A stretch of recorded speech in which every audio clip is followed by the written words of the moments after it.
students, you all are welcome in my class. Myself, Dr. Shivani Singh. I will teach you Zoology, paper 3rd, Genetics. Okay? Genetics paper आपको रशु ma'am भी पढ़ाएंगी। उन्होंने आपका class लिया है एक दिन zoom पे, तो उन्होंने पेपर के बारे में सारी चीज़ें आपको बता दी है कि जेनेटिक्स पेपर का 2 यूनिट रशु मैम पढ़ाएंगी और 2 यूनिट मुझे पढ़ाना है। ठीक है, मुझे जो पढ़ाना है यूनिट वो आपका फर्स्ट यूनिट है मेंडल्स लॉ, और आपका 4th यूनिट है जो क्रॉसिंग ओवर एंड लिंकेज ये और सेक्स लिंक्ड इनहेरिटेंस। ये टॉपिक जो है ये मुझे पढ़ाने हैं। बाकी जो दोनों टॉपिक्स हैं वो रश्मि मैम पढ़ाएंगी। जेनेटिक्स पेपर स्टार्ट करने से पहले जो सबसे इम्पॉर्टेंट चीज़ है टर्मिनोलॉजी। कुछ टर्म्स ऐसे होते हैं जो आपके बार बार यूज़ होते हैं जेनेटिक्स में, और जब तक आप सभी लोग उसको क्लियर नहीं समझेंगे तब तक आपको इसमें प्रॉब्लम होने लगेगी। जेनेटिक्स पेपर ऐसा है कि अगर आप इसका यूनिट 1 फर्स्ट इंट्रोडक्शन क्लास नहीं समझते हैं तो आप जेनेटिक्स की आगे की चीज़ें बिल्कुल ही नहीं समझ पाएंगे। यहाँ हर एक चैप्टर दूसरे टॉपिक से अटैच्ड होता है। आगे जाके तो जेनेटिक्स एकदम मॉलिक्यूलर लेवल पे एकदम चेंज हो जाता है। अभी आप लोगों का जो पोर्शन है सिर्फ इंट्रोडक्शन का पोर्शन है, और ये सब चीज़ें आप लोगों ने इंटरमीडिएट में भी पढ़ी होंगी। ठीक है, इसमें से मेंडल्स लॉ, तो मेंडल लॉ आप लोगों ने पढ़ा ही होगा। जिसको मेंडल लॉ नहीं समझ में आएगा उसको लिंकेज नहीं समझ में आएगा, जिसको लिंकेज नहीं समझ में आएगा उसको क्रॉसिंग ओवर नहीं समझ में आएगा। इसी तरह से सारे चैप्टर्स जो हैं आपके एक दूसरे से कोरिलेट हैं। जब तक आप इनको नहीं समझेंगे आपको चीज़ें नहीं समझ में आएंगी। और ये पेपर बहुत ही इंटरेस्टिंग है। अगर आप उसको केयरफुली पढ़ते हो तो बहुत ही आपको इंटरेस्ट होगा। हम लोगों के साथ एक बहुत बड़ी प्रॉब्लम है कि इस बार हम लोग ऑफलाइन क्लासेस नहीं ले पा रहे हैं। ऑफलाइन क्लासेस में बहुत सारी चीज़ें आपकी और अच्छे से हो पाती हैं, बट हम कोशिश करते हैं कि आपको ऑनलाइन क्लासेस में भी वो सारी चीज़ें अवेलेबल हों और आप लोगों को इंटरेस्ट हो और आप लोग अच्छे से पढ़ाई करें। पर इसके लिए आप लोगों को भी थोड़ा केयरफुली हम लोगों के साथ कोऑपरेट करना पड़ेगा। तो हमारा जो फर्स्ट टॉपिक है आपका जेनेटिक्स में मेंडल्स लॉ, लेकिन उसको स्टार्ट करने से पहले हम बात करेंगे टर्मिनोलॉजी की। जेनेटिक्स में बहुत सारे ऐसे टर्म्स होते हैं जो बार बार यूज़ होंगे। कोई भी आप कहीं भी पढ़ोगे तो, और आप इसमें से बहुत से ऐसे लोग होंगे जो इनको अच्छे से आप लोग ये टर्म जानते भी होंगे, लेकिन अभी एक बार स्टार्ट करने के लिए इन टर्म्स को आपको पढ़ना बहुत ही इम्पॉर्टेंट है। इसको ध्यान से आप लोग सुनिए। और एक बात और कहना चाहूँगी, आप लोगों में बहुत सारे बच्चे ऐसे होंगे जो अलग अलग बोर्ड से पढ़ के आए होंगे, कोई ICSE, कोई CBSE, कोई यूपी बोर्ड। नो मैटर, सभी बच्चे यहाँ पे इक्वल हैं। थोड़ी बहुत लैंग्वेज की प्रॉब्लम आप लोगों को हो सकती है, लेकिन फिर कुछ दिन में सब आप इक्वल हो जाते हो। मेन आपको नॉलेज होना चाहिए सब्जेक्ट का, और लैंग्वेज की प्रॉब्लम बहुत जल्दी आपको क्लियर हो जाएगी। ओके, तो जो फर्स्ट हमारा टर्म है जेनेटिक्स। ठीक है, जेनेटिक्स आप अच्छे से जानते हो। What do mean genetics? Genetics का मतलब आपका सबसे पहला जो टर्म आता है जीन। जीन क्या है? आपकी हेरिडिटरी यूनिट है। जीन जो है आपका एक जनरेशन से दूसरे जनरेशन में जो आपके कैरेक्टर्स ट्रांसफॉर्म होते हैं, वो आपका जो उनकी स्टडी होती है वो जेनेटिक्स के थ्रू आप करते हो। तो जीन फर्स्ट टर्म आपका आता है व्हाट इज़ जीन। जीन क्या है आपका? तो जैसे क्रोमोसोम, क्रोमोसोम में सबसे इम्पॉर्टेंट चीज़ आपका क्या है? Chromatin material. Chromatin material, chromatin का ही कंडेंसेशन होता है तो वो क्रोमोसोम बनता है। लेकिन what do you mean chromatin? Chromatin क्या है? एक तरह से क्रोमेटिन में आपका DNA जो है वो सबसे इम्पॉर्टेंट है, और उसी में सारी चीज़ें आपकी जो कैरेक्टरिस्टिक्स हैं मेन, वो पूरे आपका जो जेनेटिक्स है वो उसी पे डिपेंड करता है। इसके बाद जो दूसरा टर्म आपका आता है वो होता है allele. What do you mean allele? ठीक है, एलिल क्या होता है? Alternative form of gene. Alter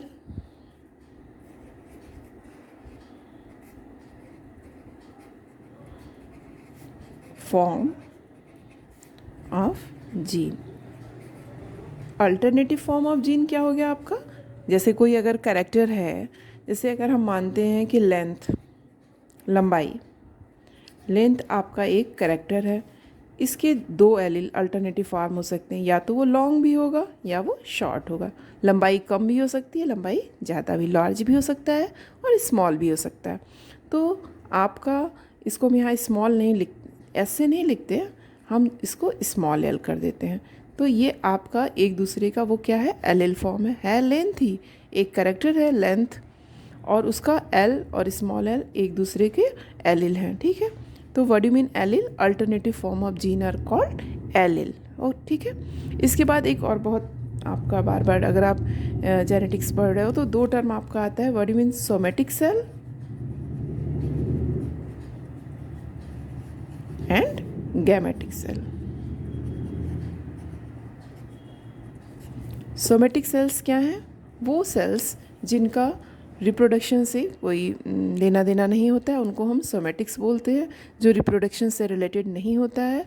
और गैमेटिक सेल्स वो सेल्स होती हैं जो कि रिप्रोडक्शन में इन्वॉल्व होती हैं। बट मेजर डिफरेंस क्या है, सोमेटिक सेल्स में आपका माइटोसिस एंड माइटोसिस होता है, सिर्फ माइटोसिस होता है, और गैमेटिक सेल्स में आपका मियोसिस एंड माइटोसिस दोनों होता है। मियोसिस क्या है आपका, रिडक्शनल डिवीज़न। तो ये केवल गैमेटिक सेल्स में आपके होती हैं, सोमेटिक सेल्स में मियोसिस नहीं होता है, वहाँ पे आपका माइटोसिस होता है। ओके। इसके बाद गैमेटिक सेल से ही रिलेटेड आपका टर्म आता है गैमेट। गैमेट क्या है आपका, जैसे ह्यूमन में स्पर्म हुआ, और अगर मेल में बात करते हैं तो स्पर्म है, फीमेल में बात करते हो तो एग है। तो ये क्या हो गया, ये गैमेट्स होते हैं। गैमेट मतलब हैप्लॉइड सेल, स्पर्म, ओवा, ठीक है। इसमें जो क्रोमोसोम का नंबर होता है वो हाफ हो जाता है। अभी हम लोगों ने बात किया यहाँ पे मियोसिस। मियोसिस क्या है, रिडक्शनल डिवीज़न।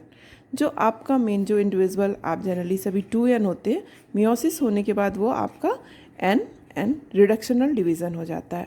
तो जब स्पर्म का फॉर्मेशन होता है, स्पर्मेटोजेनेसिस या ओजेनेसिस होता है, तो उसमें माइटोसिस एंड मियोसिस दोनों होता है। और उस जब स्पर्म फॉर्म होता है तो उसमें आपका क्रोमोसोम का नंबर ह्यूमन में कितना हो जाता है, 23, और ओवा में भी 23, दोनों में 20।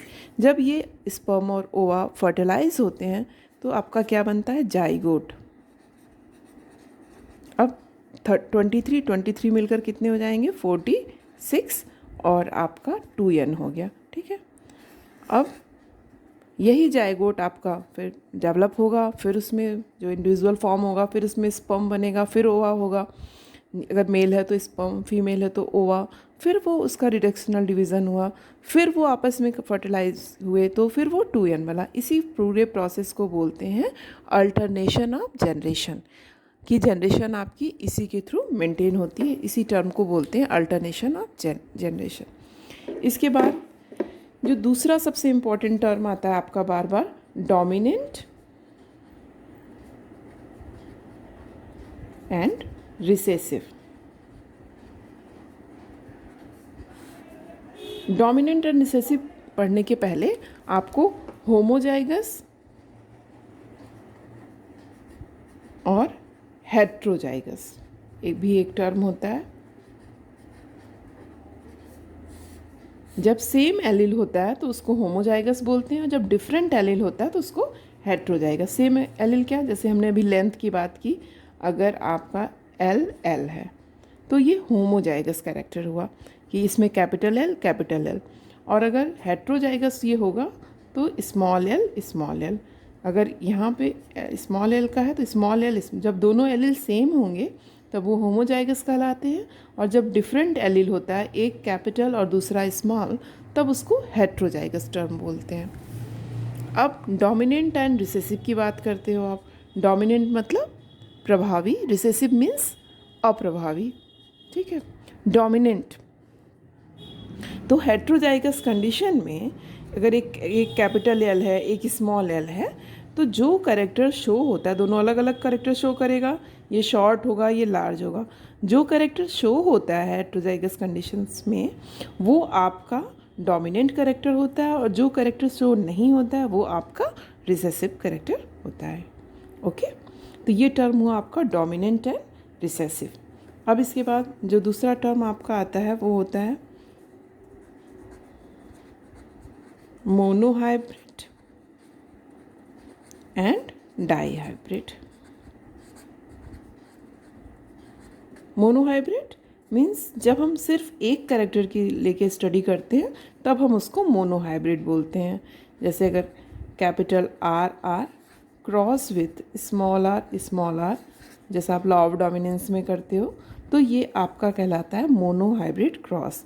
डाईहाइब्रिड क्रॉस जब हम दो कैरेक्टर को स्टडी करते हैं तो वो डाईहाइब्रिड कहलाता है। जैसे अगर हम कलर के साथ साथ ही शेप को भी, आर आपका राउंड के लिए और वाई आपका कलर के लिए शीट के, cross with small R small Y, then what is called, it is called dihybrid, जिसमें दो कैरेक्टर का स्टडी कलर और शेप। और मोनोहाइब्रिड में जब सिर्फ एक कैरेक्टर को स्टडी करते हैं तो वो मोनोहाइब्रिड कहलाता है। इसके बाद दूसरा टर्म आपका आता है जो बार बार आप यूज़ करते हो,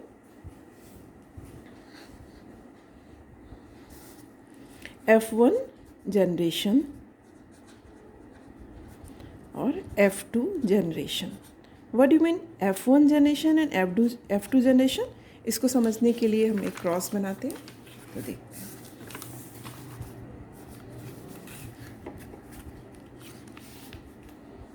ठीक है, अगर आपका ये capital R cross with small R, okay, then it is called F1।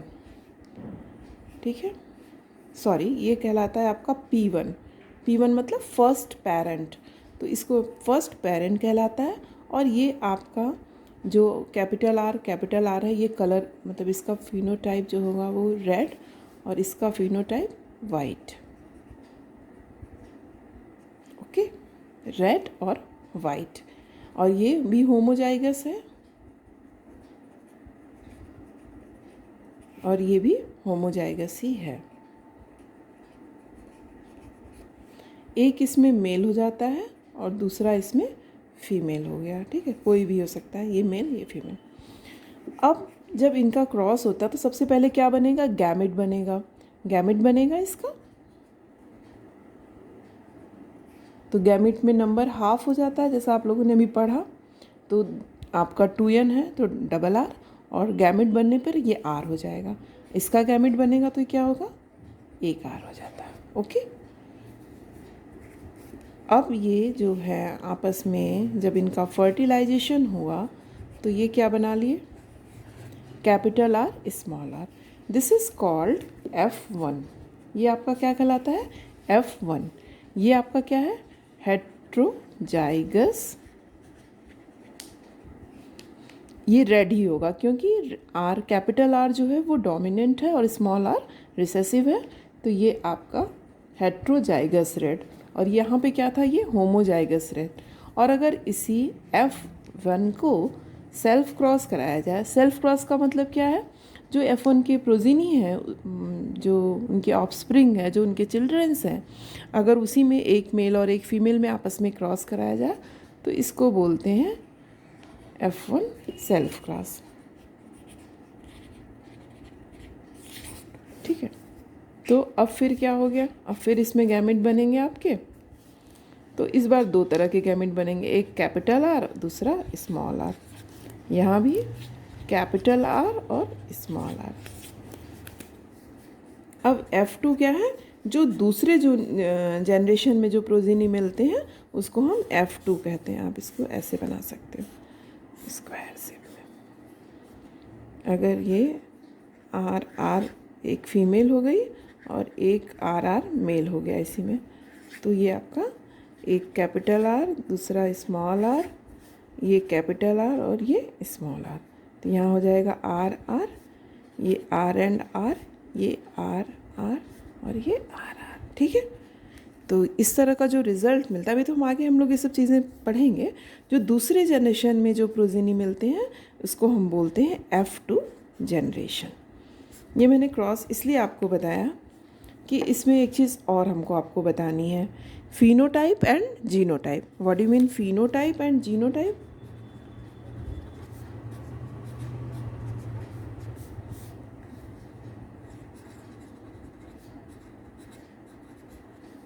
Phenotype means physical appearance और genotype means genetical. Physical appearance क्या है? फिजिकल अपीयरेंस आप उसको बाहर से देख के ही समझ जाते हो। जैसे फ्लावर का कलर है तो वो रेड है या वाइट है, ये उसका फिनोटाइप होगा। जैसे जब हम लंबाई की बात करते हैं तो कोई लॉन्ग है, कोई शॉर्ट है, कोई लंबा है, कोई छोटा है, ये उसका फिनोटाइप हुआ। कलर की बात करते हो, कोई डार्क है, कोई फेयर है, ये सब उसका फिनोटाइप कैरेक्टर्स हुआ। और जीनोटाइप जेनेटिक कैरेक्टर। हो सकता है कि रेड हो, वो जब हम जीनोटाइप की बात करेंगे ये भी रेड है पर ये भी रेड है, लेकिन इसका जीनोटाइप जब हम कहेंगे तो कैपिटल आर, और इसका genotype capital R small R, तो दोनों अलग अलग हो गया। तो जीनोटाइप हम बाहर से देख के, अगर इजी वर्ड्स में कहना चाहते हो तो फिनोटाइप हम बाहर से देख के ही समझ जाते हैं, लेकिन जीनोटाइप हमें किसी का तब तक नहीं पता चलेगा जब तक हम उसका जेनेटिक एनालिसिस नहीं करते हैं। ओके, तो अभी आपको जो क्रॉस वगैरह आगे पढ़ाए जाएंगे तो उसमें पूछा जाता है कभी कभी फिनोटिपिक रेशियो बताओ, जीनोटिपिक रेशियो बताओ। तो फिनोटिपिक मतलब कलर के अकॉर्डिंग।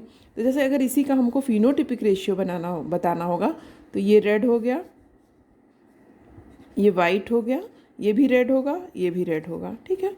तो अगर फिनोटिपिक रेशियो बोलें तो 3:1, 3 रेड और 1 वाइट। लेकिन अगर हम इसी का जीनोटिपिक रेशियो बोलेंगे तब क्या हो जाएगा, एक कैपिटल आर वाला तो 1, एक capital R small R, capital R small R वाले 2, तो 1:2, और एक स्मॉल आर स्मॉल वाला बोला तो 1। तो इसी का रेशियो फिनोटिपिक अलग हो गया 3:1 और जीनोटिपिक हो गया 1:2:1। ओके, तो ये सब चीज़ें आपकी आएंगी, फिनोटाइप एंड जीनोटाइप। बहुत ही इंपॉर्टेंट टर्म है फिनोटाइप एंड जीनोटाइप। फिनोटाइप और जीनोटाइप में क्या डिफरेंस है मैंने बताया। फिनोटाइप और जीनोटाइप टर्म बार बार यूज़ होंगे। फिनोटाइप मीन्स जो फिजिकल अपीयर, हम लोग फिनोटाइप की बात जीनोटाइप की कर रहे थे। What do mean phenotype and genotype बताया मैंने आप लोगों को। जैसे इसी क्रॉस में हम देखते हैं, अगर फिनोटाइप रेशियो निकाला होगा तो कलर के अकॉर्डिंग, तो ये रेड और 2 आपके, ये दोनों रेड ही होंगे, ये भी रेड, ये भी रेड, ये वाइट, तो 3 रेड और 1 वाइट, 3:1 का रेशियो हो गया। और इसी क्रॉस का अगर हमको जीनोटिपिक रेशियो निकालना होगा तो ये कैपिटल आर 2, तो ये 1 हो गया, और एक कैपिटल आर स्मॉल आर, ये कैपिटल आर स्मॉल आर, ये 2 हो गया, और स्मॉल आर आपका 1 हो गया। तो ये रेशियो हो गया 1:2:1 का। ये कहलाता है आपका जीनोटिपिक रेशियो।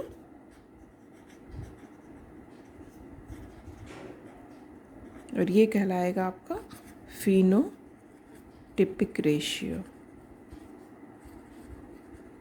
ओके, तो ये सब टर्म आपको बार बार यूज़ होंगे। बार बार किसी भी क्रॉस में जब आपको पूछा जाता है कि जीनोटिपिक रेशियो क्या है, फिनोटिपिक रेशियो क्या है, तो आपको दोनों बताना पड़ेगा कि what is genotypic ratio and what is phenotypic ratio. तो उसमें कोई कन्फ्यूज़न आपको नहीं होना चाहिए। क्लियर आप बताइए कि जीनोटाइप क्या है, फिनोटाइप क्या है। इसके अलावा एक टर्म आपका बार बार और यूज़ होगा कि जिसको हम बोलते हैं ऑटोसोम एंड सेक्स क्रोमोसोम।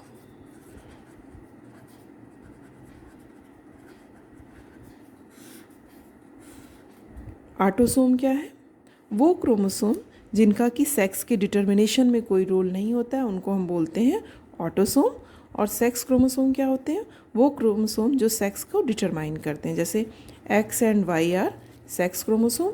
इसके अलावा जितने भी क्रोमोसोम होते हैं 22, फीमेल में मेल में दोनों में 22 ऑटोसोम, और फीमेल में 22 प्लस एक्स आपका 44 प्लस एक्स आपका फीमेल में, एंड 44 प्लस XY आपका ये मेल में होता है, ठीक है।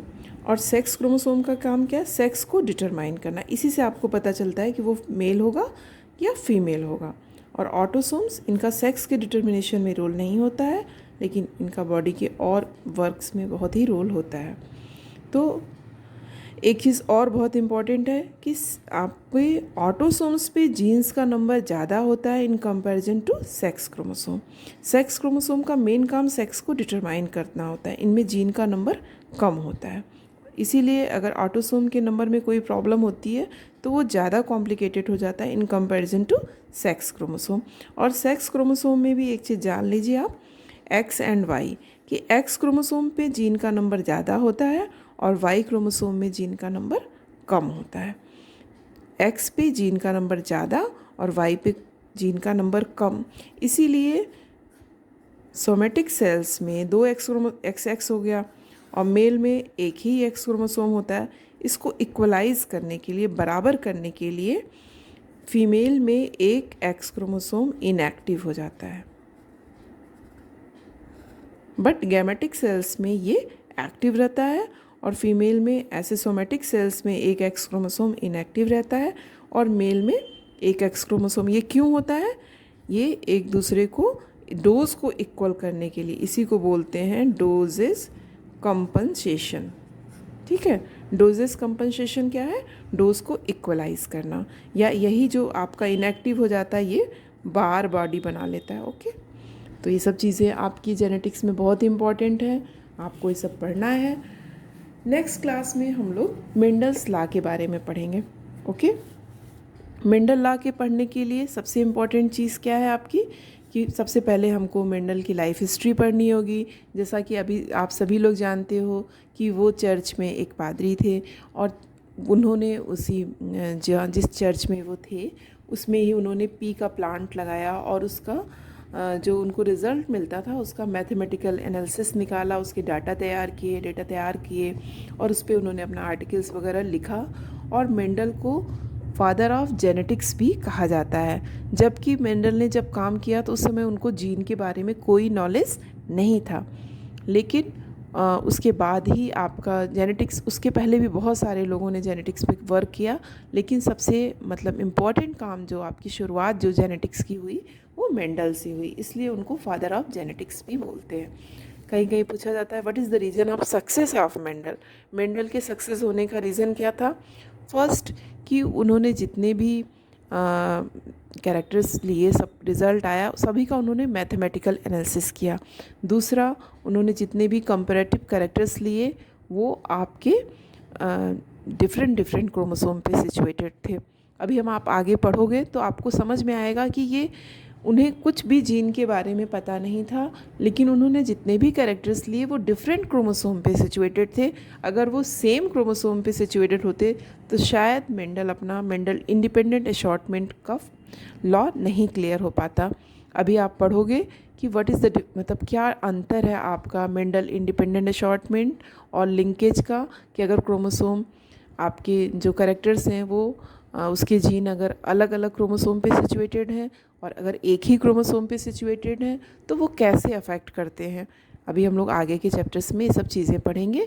उसमें आपके मेंडल के तीनों लॉ को पढ़ना है आपको, law of dominant, law of segregation and आपका लॉ ऑफ इंडिपेंडेंट असॉर्टमेंट, ये सब हम लोग पढ़ेंगे।